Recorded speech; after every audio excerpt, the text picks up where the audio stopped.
always felt invisible in my family, like I was a ghost in a crowded room, shouting for attention while my voice echoed in silence. The walls of our kitchen were warm from the morning sun, but that warmth never seemed to reach me. I worked hard, like really hard, juggling multiple jobs to cover rent and food, but I could never rival the pride that lit up my father's eyes when he spoke about my cousin.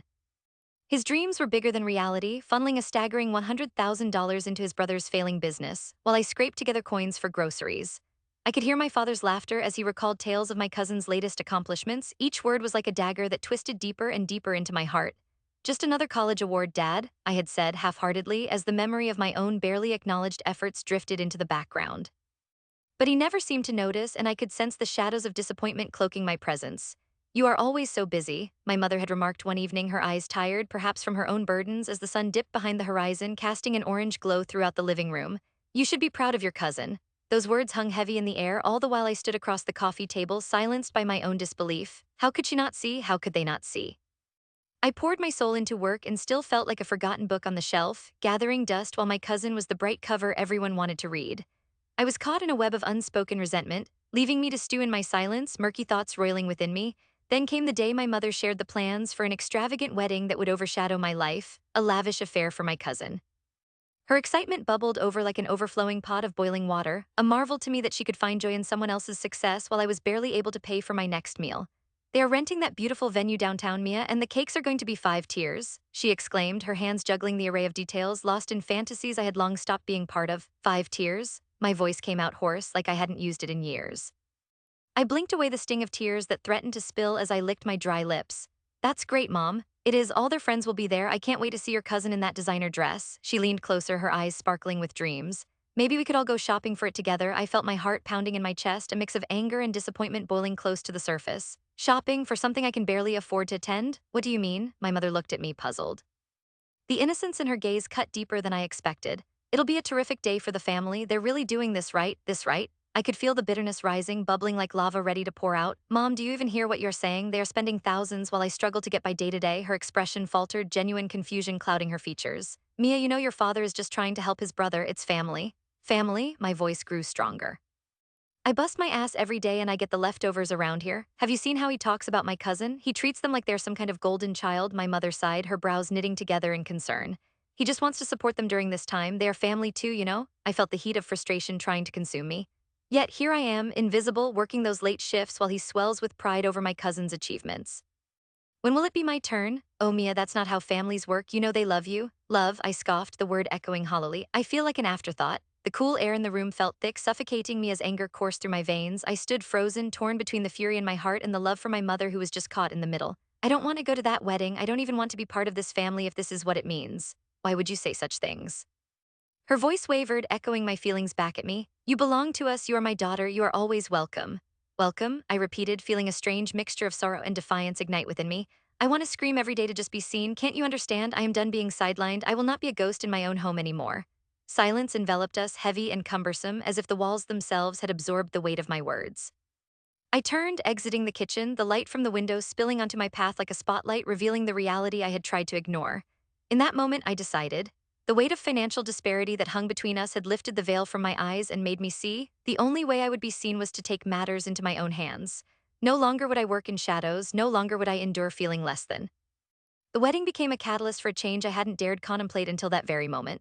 I was ready to reclaim my life, and the anger inside me began to solidify into something sharper, something that made me realize I could demand my place. The rain outside tapped gently against the window, a soft rhythm that mirrored the chaos brewing inside my mind.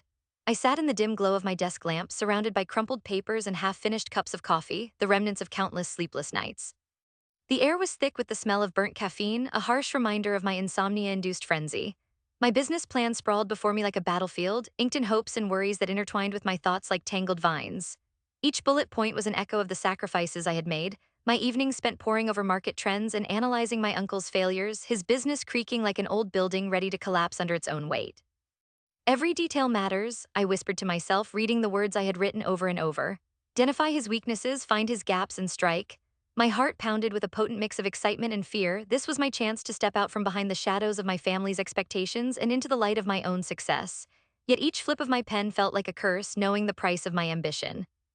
My father's belief in unwavering loyalty to his brother loomed over me like a storm cloud, dark and oppressive. Why does family loyalty have to feel so heavy? I sighed aloud, pushing back a stray hair that had escaped the confines of my bun, the weight of my thoughts bearing down hard on my shoulders. Just then, the creaking sound of the front door pulled me from my reverie.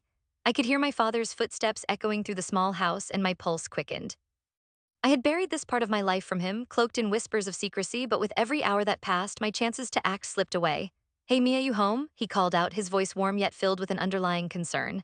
I swallowed hard, instinct urging me to retreat into the confines of my room, but before I could even consider it, he appeared in the doorway. The smile on his face faded as he took in the chaotic scene in front of me. What's going on in here? You look like you have been at war. I forced a smile, but it felt like a mask slipping over my true feelings. Just trying to figure some things out, Dad, I replied, my voice a little too high-pitched, betraying the nervousness bubbling beneath my surface. The desk was splattered with diagrams and figures that painted one picture while my reality screamed another. He stepped closer, his brow knitted in confusion. Are you still working on that project? He asked, glancing at the strewn papers.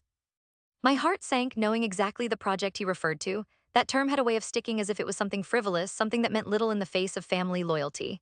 Yes, I am, I said, clearing my throat. Market analysis for small businesses around here is really lacking. I think I have found a niche that I paused, guilt gnawing at me. How much could I ask him to understand? Anyway, it's nothing. His eyes narrowed, searching my face for the truth hidden beneath layers of deflection. Mia, what is it that you're really trying to do? You know I worry about you taking on too much. Your uncle's business? He hesitated, then continued. It has seen better days and tensions are high. You shouldn't involve yourself in family squabbles. That was my moment, the air charged with opportunity. I took a deep breath, steadying my voice. Dad, what if I could save it? What if I could find a way to make that business work again? The words spilled out in a turbulent rush, carrying the weight of rebellion I felt inside. He straightened, the warmth in his demeanor instantly replaced with something cold and sharp. Mia, he said, his tone lowering almost to a whisper, you can't think like that. Uncle, he is family. Whatever mistakes he made, we stand by him. The ironclad loyalty that he held was as baleful as it was binding, dragging me further into the depths of isolation. I can't just stand here and watch it crumble. It's been too long, I protested, my voice rising. Anger mixed with fear, and I felt a burning heat creep into my cheeks. Is it wrong to want something for myself when I see an opportunity? We are not talking about an opportunity. We are talking about your uncle's life work, the legacy of our family. You need to respect that, he said, his words sharp like shards of glass. The air was heavy, filled with unspoken resentment, and every breath I took tasted of bitterness. I respect family, Dad, but I want to carve my own path. Do you understand that? I blurted out, desperation spilling from my lips. I felt every ounce of my resolve harden within me, the very thing that kept me awake at night pulsing in my veins. I want a chance to succeed without living in the shadow of his failures. The silence that followed seemed to stretch on forever. I watched my father's face darken. You think it is that simple? You think you know better than he does. He has years of experience, you're just a girl with dreams. Frustration mounted, twisting my stomach into knots. I'm not just a girl, I have ideas, I've actually put thought into this. You think I haven't noticed how he has let things deteriorate? My father's expression hardened. I could see that the walls went up. The conversation was slipping further away from understanding and deeper into an argument that could ruin everything. Mia, loyalty matters. You need to choose your side wisely. This. It is dangerous ground you're treading, he said, voice low and steady. But a fire ignited within me, fierce and unyielding, as I realized that my father would never see it my way. Just then, I heard him mentioning my uncle's impending doom in the other room, his voice a dull thrum echoing in my brain like a relentless ache. The gravity of the conversation settled over me like a leaden cloak. I felt utterly alone. You know what, Dad? Maybe you're right. Maybe I am walking a dangerous path, I replied, voice steady through the tremor of my emotions. Leaving the argument hanging in the air, I turned my back to him, feeling the weight of my decisions crush down on me. As I returned to my papers, I could almost hear the gears of fate turning behind me, determining who I would emerge as not just a pawn in someone else's game, but a player in my own destiny. And at that moment, I hardened my heart, knowing that the fight was just starting. The chilly evening air crept in through the cracks of the windows, wrapping around my shoulders like a heavy cloak as I entered the dining room. The sight was almost grotesque in its opulence. My mother had outdone herself again, decorating the table with white linen and golden cutlery that glimmered under the warm lights like mockery of my reality. I stood there transfixed, my throat tightening as I caught a whiff of rosemary chicken and rich chocolate cake, the aroma sending a rush of envy coursing through me. I felt as though I were in a separate world, watching the laughter and joy of my family with resentment bubbling inside me, simmering just below the surface. How could they celebrate so extravagantly when I was drowning in bills, my fridge holding nothing but a half-empty bottle of ketchup and a wilting piece of lettuce? Here's to love and happiness. My cousin chimed, raising her glass high, eyes sparkling like the diamonds on her engagement ring. The clinking of crystal echoed around the table as everyone joined in the cheer. I forced a smile, swallowing hard to keep the bitterness down. Each laugh, each toast felt like a reminder of my failures, my struggles. I should have been happy for her, but with every toast raised, I felt a layer of my dignity stripped away. I stared at the glistening lobster tails and creamy potatoes, the colorful salad like a fresh painting in a museum that I could only admire from a distance. I was suffocating in this world they crafted, and the spark of rebellion ignited a flame inside me. I could not keep hiding any longer, stifling my voice amidst the laughter and the clattering of plates. I cannot keep hiding. It is time for me to stand up, I blurted out, the words hanging in the air like a sudden summer storm. The laughter drained from the room, replaced by a thickening silence. Eyes turned to me wide, curious, and incredulous. My father's gaze bore into me, a mix of shock and something deeper, almost like fear. What did you just say? His voice was low but edged with disbelief, as if he had never considered that I might actually speak. I said, I felt the heat rising in my cheeks, that I cannot keep living in your shadows. I have poured my heart into my business, my dreams. And I have watched you all fawn over my cousin without a second thought for what I am going through. My voice trembled, but I pressed on. I work day and night, sacrificing everything to build something of my own, yet here you are celebrating her engagement as if mine meant nothing. What are you talking about? My mother interjected, her fork clattering onto the plate. This is not the time for your drama. There's always a time for drama in my life, I shot back, reclaiming my voice, feeling empowered even as my heart raced. Because every time we gather, it feels like my struggle is invisible. Do I not deserve a celebration? Do I not deserve to be recognized too? I could see the anger boiling up in my father's face, his fists clenched tightly around his glass. You are being disloyal, he barked, his words slicing through my chest. Ungrateful is what you are. In this family, we support each other. Why can't you just be happy for her? Happy? My voice rose, echoing against the walls as if I was trying to break free from the prison they created. You think I can just be happy? Look around, Dad. I'm struggling to get by while we spend more on this dinner than I have left in my bank account. You don't see me, you don't care. Each word dripped with all the venom that had been building inside me, surging like a tidal wave ready to crash down. I can't believe you would say such hurtful things. He shot back, his face twisted in anger. You are being selfish. Do you think you're the only one with problems? Others are fighting battles too, and here you are sulking at our celebration. You should be ashamed of yourself. I felt as if the ground beneath me was crumbling, the sting of his words echoing fiercely in my mind. You don't get it? I whispered, my voice wavering as I fought against the tears welling up. You don't know my sacrifices. You think working hard is enough, but I am drowning in this constant comparison. I cannot take it anymore. Fine, then leave, he shouted, throwing his hands in the air in defeat, although his eyes betrayed a fear of losing me. You want to storm out like a child? Go ahead, but let it be known that you are disloyal to this family. The tension in the room seeped into my bones. Anger morphed into something heavier, pressing against my chest. You think this is disloyalty? You think I should just pretend your approval is all I need? I don't want it if it means sacrificing who I am. I could feel the heat rising in my cheeks, tears threatening to spill over as I stormed away from the dining table, the echo of my footsteps reverberating against the marble floors. As I wrenched the door open, a gust of chilly air hit my face, refreshing yet stinging. I stepped out into the night, taking deep breaths as the cold washed over me. The houses around me, their glowing lights filled with warmth and laughter, served as a bitter reminder of what I felt I had lost. I had hoped to bring the family together to feel a part of their happiness, but instead I had shattered the fragile facade that held us together. In that moment, standing outside in the quiet darkness, I understood that I had lost not just their approval, but also the love I desperately craved. I had sacrificed myself for their happiness, and in return, I was left with only this raw wound of resentment. I had to find my way back to rebuild somehow, but as I walked away from their laughter, I realized that I would never be the same. The pain was severe, but the change was necessary. As I sat in my small office, the warm light from the overhead bulb bathed the room in a golden hue. My desk, a ragged piece of furniture I had rescued from a thrift store, was cluttered with papers, business plans, and half-empty coffee cups. The smell of roasted beans lingered in the air, a nostalgic reminder of the late nights I had poured into building my business from the ground up. I could practically hear the echoes of my laughter as I took those first shaky steps into entrepreneurship, the thrill of competition buzzing in my veins like a live wire. But today, everything felt different. Today, I had the news I had been waiting for. I leaned back in my chair, my heart racing as I unfolded the email that felt more like a victory banner than a contract. The lucrative deal could change everything. This is it, I whispered to myself, an exhilarated grin spreading across my face. Finally, just then the door creaked open and my best friend poked her head in. Hey, are you busy? Her voice was laced with curiosity and I could see the excitement dancing in her eyes. Busy. Now I'm just sitting here contemplating the deep mysteries of life, I teased, my grin widening. But come in, you won't believe the news I just got. I gestured for her to enter, unable to suppress the bubbling excitement. Once seated, she leaned forward, eyes wide. You got that big contract, didn't you? I can see it all over your face. Yes, I exclaimed, the thrill surging through me once again. It's a huge project with the city. They want to hire me for the next phase of their community development. It means a steady cash flow for months and maybe even a chance to expand. That's amazing, I'm so proud of you. Her voice was ecstatic, but I noticed a flicker of concern glimmer in her eyes as she added, but you know this won't go unnoticed by your uncle, right? I rolled my eyes, leaning back in my chair. Oh, he'll notice all right. I expect him to retaliate, probably with some underhanded tactics that he thinks will intimidate me. A wave of anger surged through me at the very thought of my uncle's smirk, still fresh in my memory, the last time I confronted him about his shady business practices. But it'll be too late. I've spent so long in his shadow that I refuse to let him affect me anymore. Every single word he threw at me before, they're nothing but fuel for my fire now. Still, be careful. You don't know how far he might go, my friend cautioned gently. Yes, but I know him well enough. He's all bark and no bite, I replied defiantly, though unease slithered in the back of my mind. I have built my empire on honesty and genuine service, things he has long lost sight of. Determined, I stood up, smoothing the wrinkles of my blouse, feeling like a warrior preparing for battle. I'm not afraid of him, not anymore. I started pacing my small office, the wooden floor creaking slightly with each step.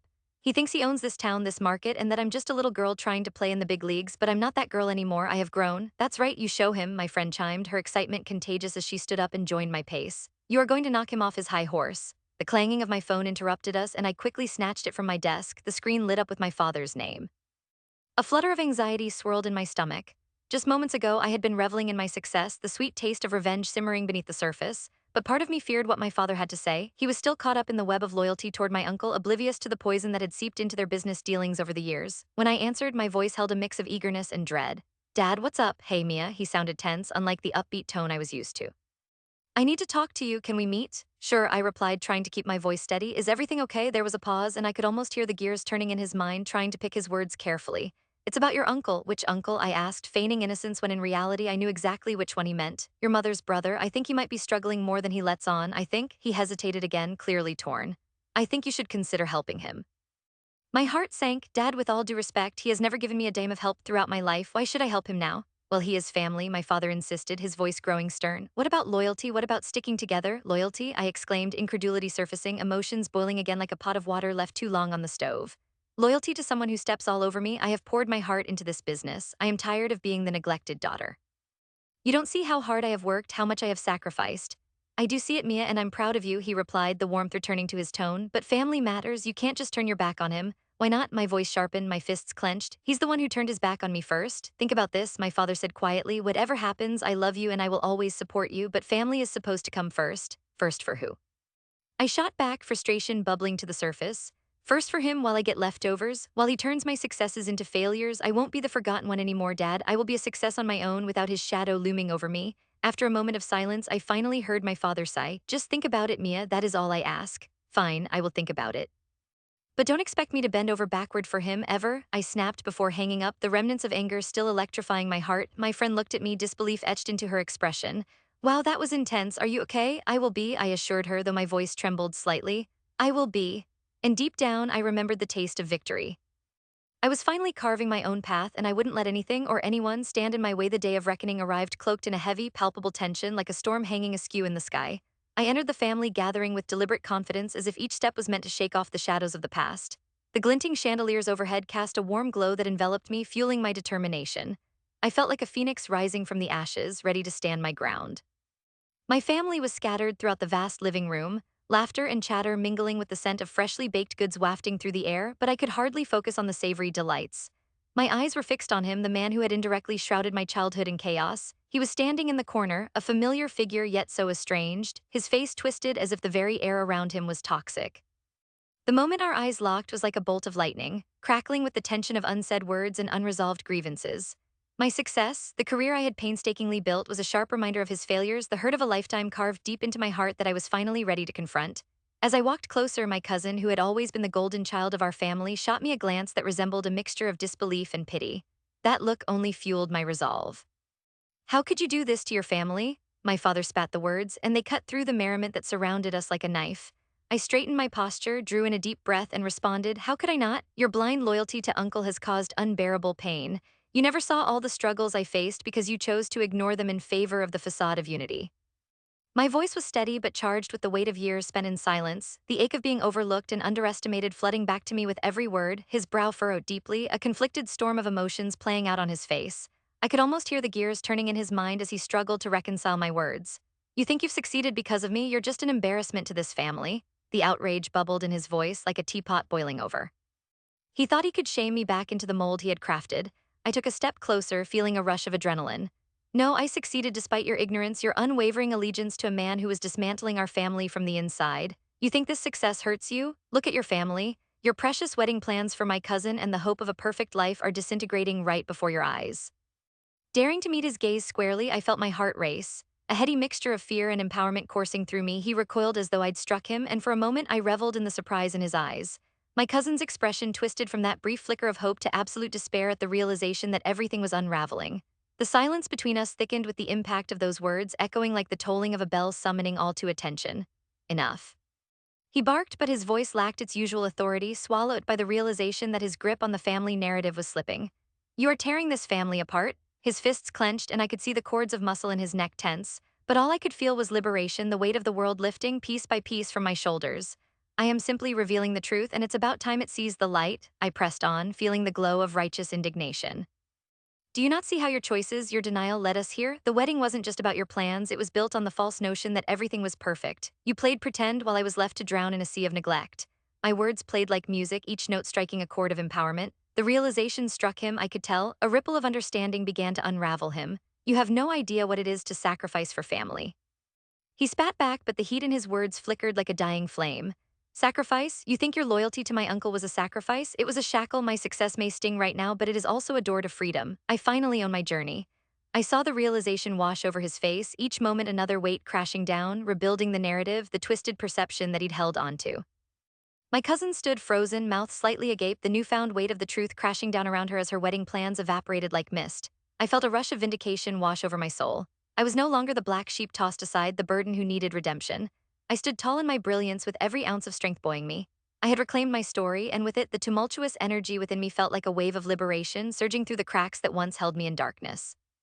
Look around, see what your choices have wrought, I continued, my voice steady and sure. I am not afraid of who I am anymore. I refuse to belittle myself to fit your narrative. I can finally see it clearly now. I am not just an extension of your life, but the author of my own. The air crackled with tension, and as I spoke those last words, a twinge of rightful belonging surged through me. I was not just reclaiming my future, I was addressing the ghosts of the past with an unyielding voice. With that resolve, I watched him falter, the recognition crumbling the facade he had built for so long. The room closing in on us slowly blurred as their emotional reckoning became the backdrop to my victory. As I turned away from him, I felt a sense of solace, almost euphoric. The manipulative chains of familial expectations gradually fell away. I had risen from the ashes, ready to embrace a future crafted not by fear but by the strength of my determination. Finally, I knew I belonged, not just to my family but to myself.